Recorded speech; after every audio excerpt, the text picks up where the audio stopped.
Life can be stressful, can't it? Everyone's taken up yoga and meditation just to keep sane. So about 7 years ago, I decided I too needed a calming new hobby. So naturally, I took up beekeeping. You see, in my head, I saw myself in that white suit, you know, like some heroic space explorer striding down the garden in slow motion with 2001: A Space Odyssey playing in the background. But in reality, I was nervously creeping, terrified, wildly unqualified, questioning all of my life's choices and wondering, should a hobby really have an acceptable mortality rate? But I love it. It's fascinating. There's so much to learn.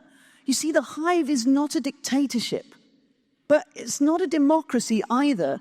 It's a powerful system based on presence and connection through the identity of every individual in that hive.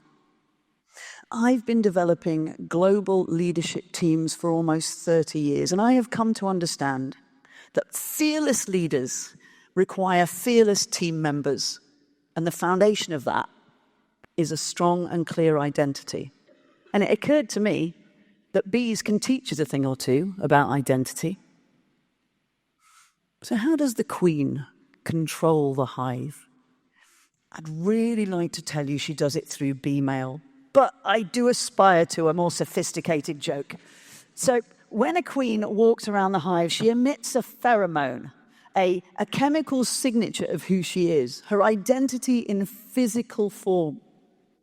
That signature tells the bees, I'm here, I'm strong, we've got this. There really is a buzz about her. Sorry.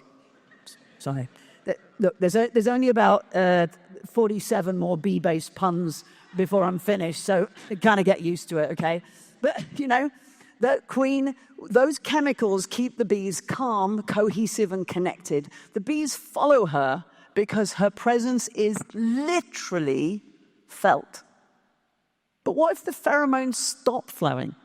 What if she's sick or absent or simply doesn't do her job well?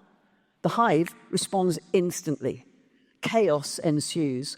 Worker bees start laying eggs which they are not qualified to do. You see, worker bees can only lay unfertilized eggs, and unfertilized eggs only become male bees. And male bees have one purpose in life: to mate with the queen.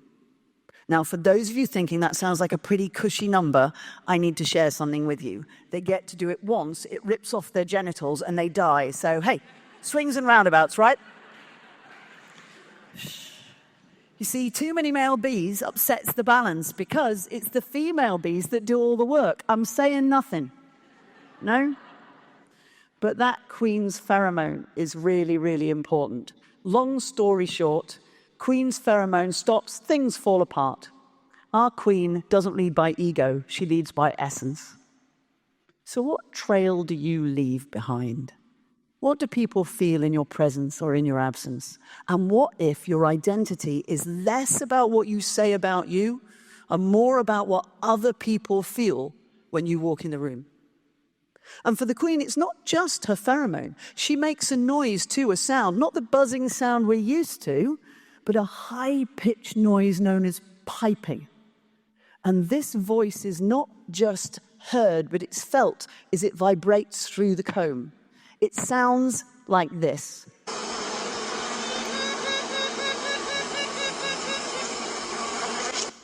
When the queen emerges from her birth cell and when she comes back from her mating flight, she claims the colony by piping. That warrior cry tells the bees, I have arrived, I am ready, and I will be laying over 1,500 eggs a day. How's that for a succession plan? This hive will thrive. But the queen is born into her role, and that's her identity. This is uncommon because most of us evolve into our identity through a series of roles. Worker bees have many jobs in their lifetime. Your first job as a newbie is cleaner. You have to clean out your birth cell, and if you don't do it right, the queen comes and makes you do it again. Like strict parenting or what? Then you get to be a nurse looking after the baby bees and the larvae. Then you become a builder, creating the very infrastructure of the hive. actually producing the wax and molding it into those perfect little hexagons. Your next promotion is guard, perhaps even giving up your life to protect the precious resources from infiltrators. And sometimes that's me, the beekeeper. They have been known to chase me down the garden. They may be small, but they're feisty and fearless. Another career progression is undertaker, taking out the dead bees from the hive and making sure it's free of disease. And if you survive all of those, you get to be a forager. You get to fly for miles collecting pollen and nectar so that you can create not only that gorgeous golden honey, but also a highly nutritious substance known as bee bread. Now, bee bread is made up of honey and pollen and enzymes, and it ferments inside the hive and breaks down into a highly digestible, nutrient-rich food perfect for a growing bee, kind of like sourdough for bees. But the job that finishes the bee off is collecting tree and plant resin to make a sticky substance called propolis. Now, propolis is a natural germ-killing glue that is used to seal the hive against drafts and pests and infection. You see, this role evolution isn't chaotic. It's purposeful. The bees grow into who the hive needs them to be. The best teams at work, in sport, or even in families don't stay the same like the hive. They evolve into who they need to be, adaptable, resilient, and stronger together.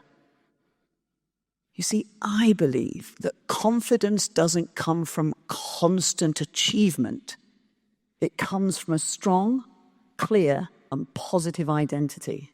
Because when we know who we are, we don't hide, we don't shrink, and we don't wait for permission. Leadership is less about telling people what to do and much more about helping people to understand who they are and what they can achieve. So, there's 3 things we need to consider if we want our identity to become that foundation and springboard for life. 1, our presence. Your presence sets the tone. How do you show up? What energy do you bring? And what lingers long after you've left? 2, your voice. Your presence should not just be felt, it should be heard. Speak in a way that signals clarity and confidence. What do you stand for? What do you stand up for? Fearless teams don't form in silence. We have to pipe up. And finally, growth. Don't limit yourself to a version of you have outgrown. Who do you want to become? Make sure you evolve with purpose. Give yourself permission to become the person you have the potential to be. The world will respond to what you do because of who you are. Like the Queen's pheromone, your clear identity will signal clarity to others. It will build confidence, drive growth, and that fearlessness is contagious. The Queen just has to be in order for the hive to thrive. Thank you.